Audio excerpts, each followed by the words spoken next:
जय हिंद, जय Bharat students. To get my all the videos continuously, please subscribe my channel Ganit Ki Chopal. Dear students, today we are going to start our new exercise 1.3 for class 9th. Student, इसके पहले वाले videos में हम काफ़ी कुछ discussion कर चुके थे. आज हम एक्सरसाइज 1.3 का फर्स्ट क्वेश्चन सॉल्व कर रहे हैं. Write the following in the decimal form and say what kind of decimal expansion each has. मेरे फर्स्ट वीडियो में हम डिस्कशन कर चुके थे डेसिमल एक्सपांशन पर. कुछ पोर्शन हमने सेकंड वीडियो में डिस्कस किया था. इस क्वेश्चन को देखते हैं. हमें इन्हें डेसिमल फॉर्म में कन्वर्ट करना है. तो डिवीज़न मेथड के थ्रू हम डेसिमल में इसको कन्वर्ट करते हैं. वैसे 36/100 को आप डायरेक्ट भी कन्वर्ट कर सकते हैं, बट अगर हम डिवीज़न का यूज़ करते हैं तो 0.3 टाइम्स 300, देन वी गेट 60. आप यहाँ पर पाते हैं रिमाइंडर 0 आ गया है. And when reminder become 0, then it is terminating decimal expansion, means it is terminating decimal expansion when remainder become 0. Second question, 1/11 means 1 is divisible by 11. Okay, 0.0 division नहीं हो रहा है. अगेन 0. 11 9 जा 99, वी गेट 1. अगेन 1. यहाँ पर reminder 0 तो नहीं हुआ, लेकिन रिपीट हो गया.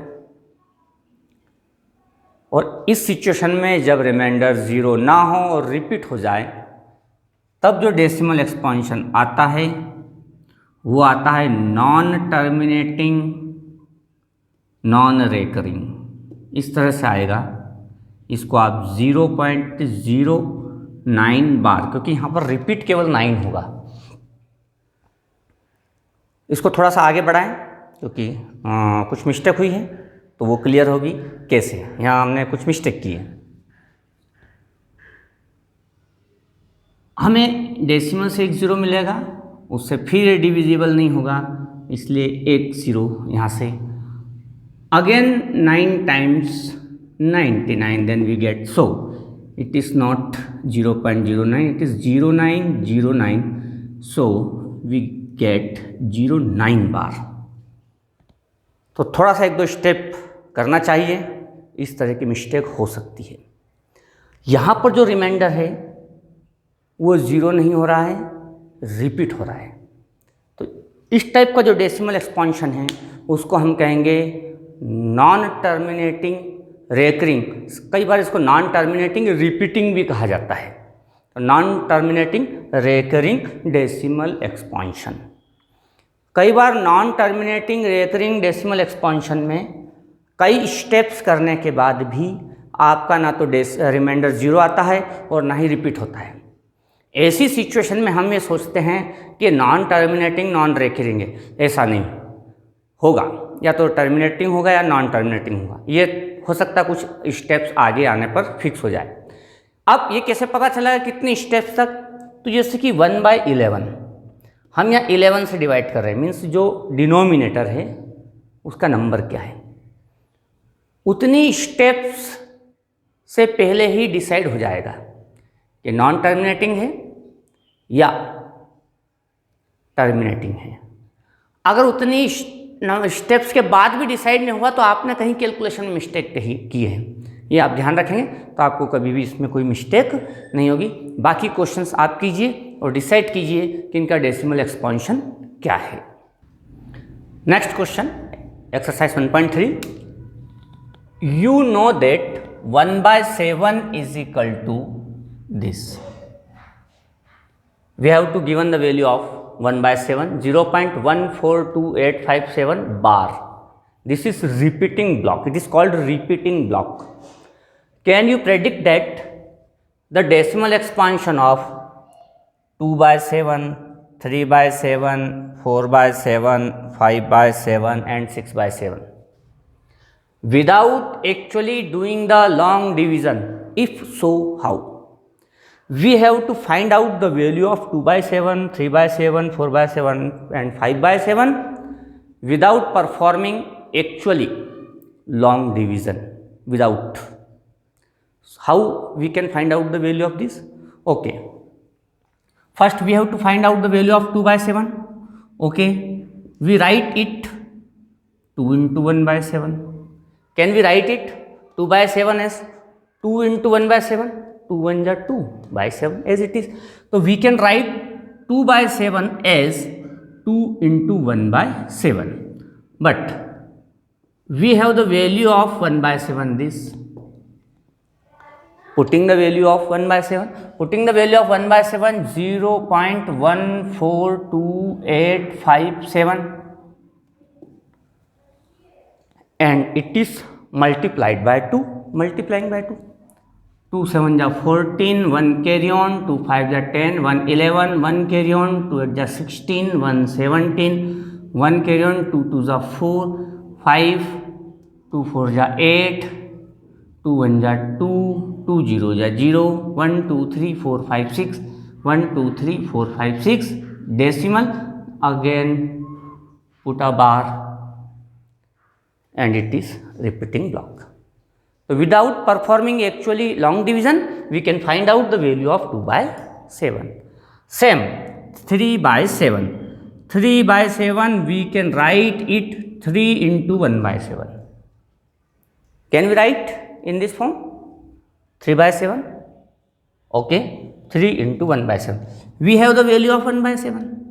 This is the value of 1/7. So putting the value of 1/7, 1/7, 0.142857 and multiply it by 3. 3 7 are 21, 2 carry on, 3 5 are 15, 17, 1 carry on, 3 8 are 24, 1 25, 2 carry on, 3 2 are 6 and 2 8, 3 4 are 12, 2 1 carry on, 3 1 are 3 and 1 4, 3 0 are 0, 1 2 3 4 5 6, 1 2 3 4 5 6, put decimal and bar. So find out this value without performing actual division. इसके बाद जो remaining question है आप solve कीजिए. Next question, question number 3. Express the following in the form p/q where p and q are integers and q is not equal to 0. Friend, जैसे 1/3 एक rational number है, हम इसको जब डिवाइड करते हैं तो आंसर आता है 0.333 मीन्स 0.3 बार. अब उन्होंने आंसर दे दिया है 0.3 बार और पूछा है आपसे कि इसका रेशनल नंबर क्या है.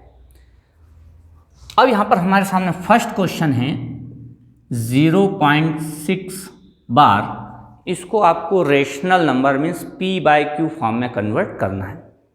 इस टाइप के क्वेश्चंस एग्ज़ाम में ज़रूर आते हैं और बहुत इंपॉर्टेंट क्वेश्चंस हैं और ये समझना भी बहुत ज़्यादा ज़रूरी है.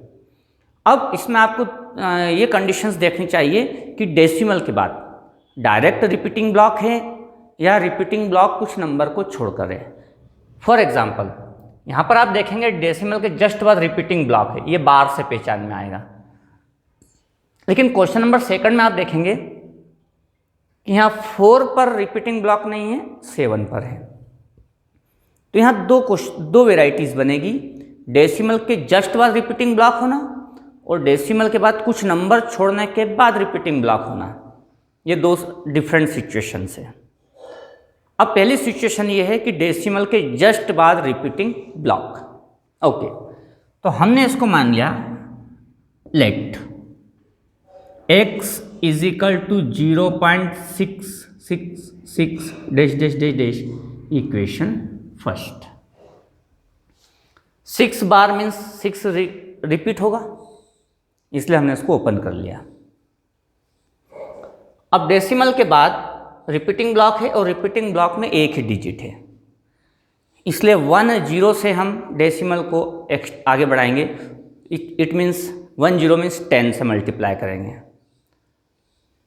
अगर डेसिमल के बाद 3 नंबर्स हो रिपीटिंग ब्लॉक, जैसे कि ये क्वेश्चन है 1 2 3 तो 30 मीन्स हम 1000 से मल्टीप्लाई करते दोनों ओर।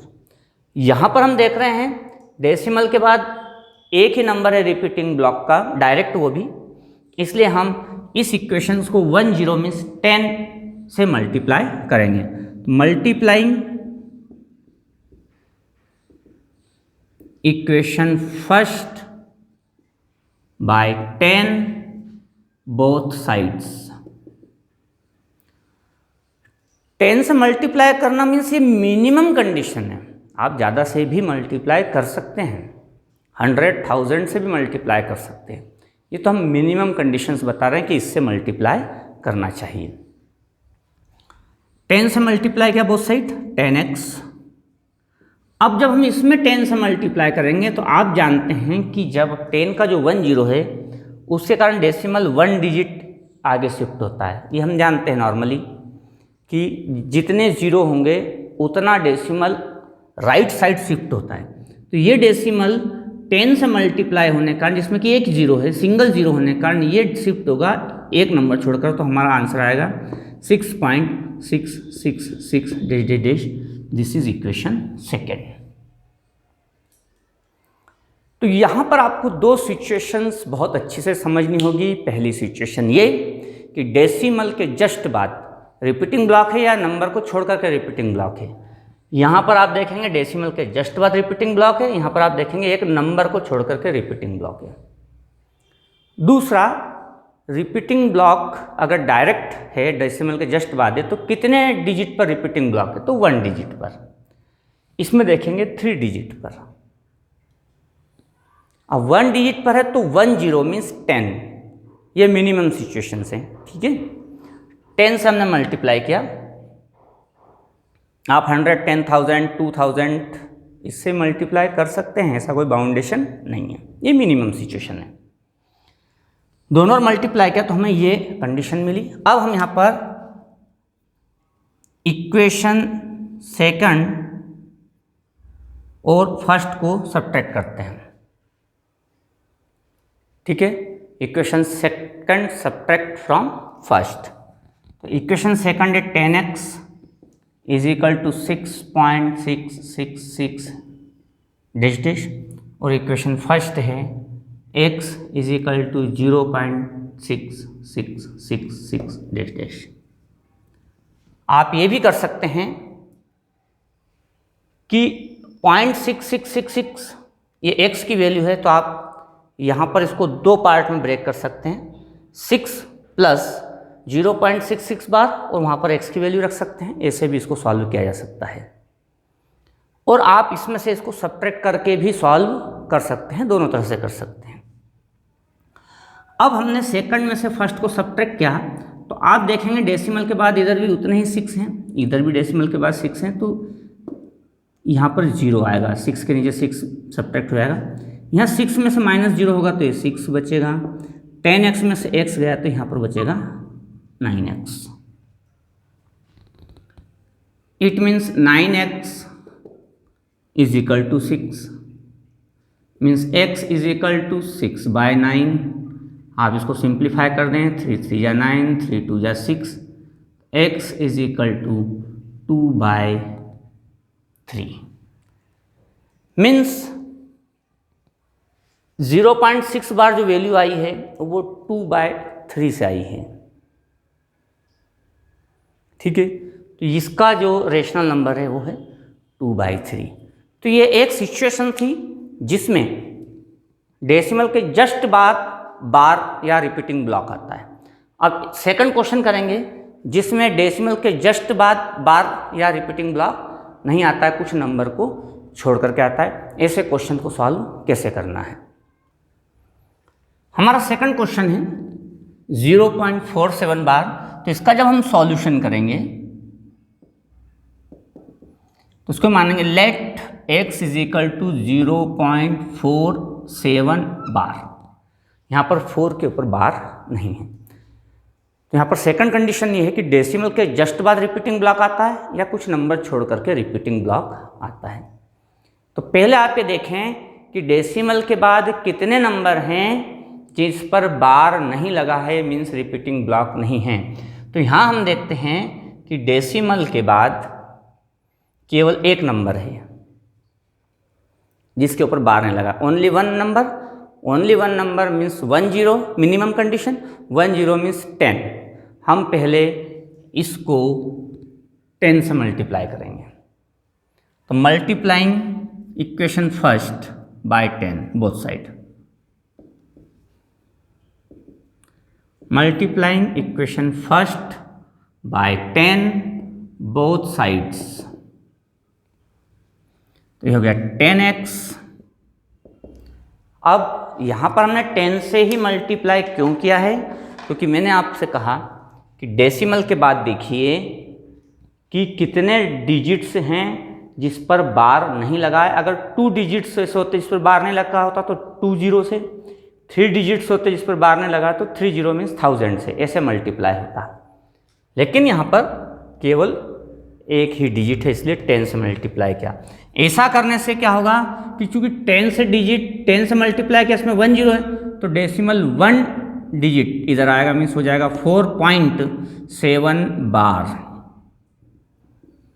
This is equation second. अब इक्वेशन सेकंड में हम मल्टीप्लाई करेंगे उतने जीरो के नंबर के साथ जितने पर बार है। तो यहाँ बार कितने डिजिट पर है? 1 पर। तो 1 डिजिट मीन्स 10, 10 मीन्स 10 समझना। अब हम बार वाला मामला देख रहे हैं, रिपीटिंग ब्लॉक।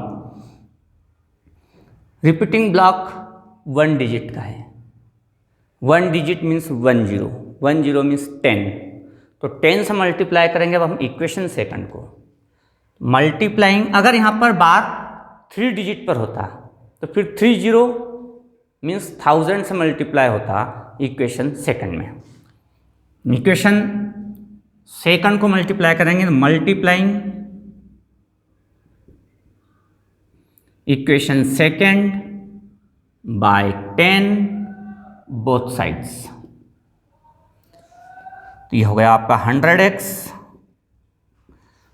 और 10 मीन्स 10 के कारण डेसिमल 1 डिजिट आगे शिफ्ट हो जाएगा, यहां से यहां आ जाएगा, means 47.777। This is equation third. तो ये सेकंड सिचुएशन वाले क्वेश्चंस हैं जिसमें डेसिमल के जस्ट बाद रिपीटिंग ब्लॉक नहीं आता है। ओके, अब इक्वेशन सेकंड एंड थर्ड को सब्ट्रैक्ट करेंगे। तो subtracting equation second from third, subtracting equation second from third, 100x, this is equation third, 47.777 dash, this is equation third। इसमें सब्ट्रैक्ट किया इक्वेशन सेकंड को, 10x is equal to 4.777 bar dash. अब आप देखेंगे decimal के बाद यहाँ भी 777 है, डेसिमल के बाद यहाँ भी 777 है, तो ऊपर वाले 7 से नीचे वाले 7 जब माइनस होंगे तो डेसिमल के बाद तो आएगा 0। 7 में से 4 माइनस हुआ 3 and 4 as it is. 100x minus 10 means 90x, then x is equal to 43/90। अगर सिंप्लीफाई होता है तो सिंप्लीफाई कर दीजिए, नहीं होता है तो एज इट इज़ ये आपका आ जाता है रेशनल नंबर्स। ठीक है, आगे क्वेश्चंस देखते हैं। थर्ड क्वेश्चन 0.001 बार। यहाँ पर आप देखेंगे डेसिमल के जस्ट बाद रिपीटिंग ब्लॉक है, किसी डिजिट को छोड़ करके रिपीटिंग ब्लॉक नहीं है।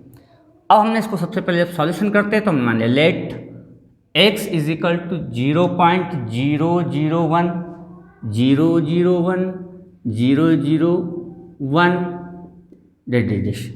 क्यों? क्योंकि रिपीटिंग ब्लॉक पूरा है 001। Okay, this is equation first.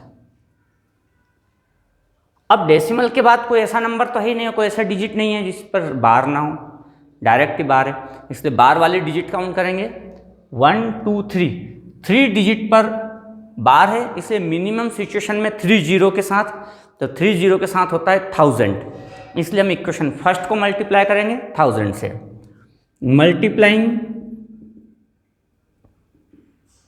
Equation first by 1000, then we get 1000 both sides,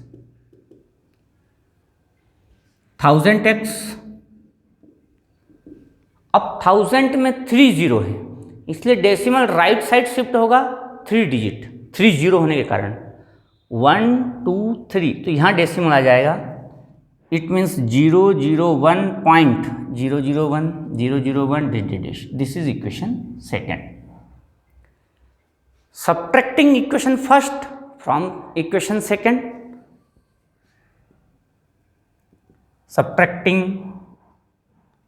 equation first from equation second, this is equation second, 1000x is equal to 001.001001 dash and equation first x is equal to 0.001001 dash, और आप देखेंगे decimal के बाद same number के नीचे same है, इसलिए तो इधर 0 आएगा, और 1 minus 0 means 1 and 1000x minus x means 999x, it means x is equal to 1/999, ये इसका सॉल्यूशन होगा. फ्रेंड्स, इस तरह से क्वेश्चंस को आप अच्छी समझिए और सॉल्व कीजिए, कभी कोई मिस्टेक नहीं होगी.